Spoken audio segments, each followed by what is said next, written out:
Balitang sports ang dating, suporta sa kapatid. Dito ang ating hatid sa buong mundo. Kababayan ko na Pilipino, kahit na anong resulta, manalo man o matalo.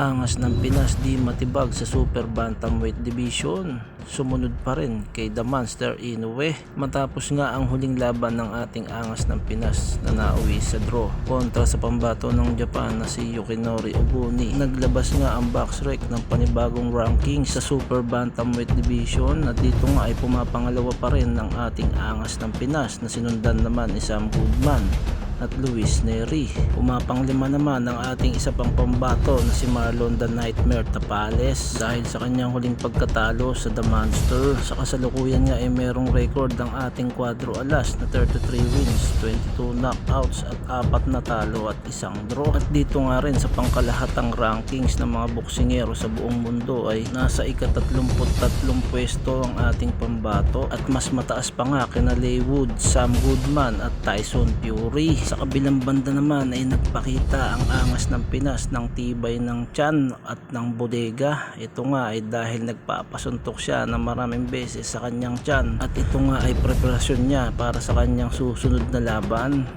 Panoorin nyo mabuti mga ka-adventure. At dito nga sa bidyong ito ay pinapakita lang ni Cuadro Alas na hindi pipitsugi ang isang katulad niya, na hindi kagaya ng iba na sa isang suntok lang ay bibigay na agad ang bodega. Bago mo tapusin ang video kong ito at kung bago ka lang sa channel kong ito ay huwag mong kalimutang mag-like, share, subscribe at pakihit na rin ang notification bell para updated ka sa mga bago nating video. At ito ang ating boxing updates for today mga ka-adventure.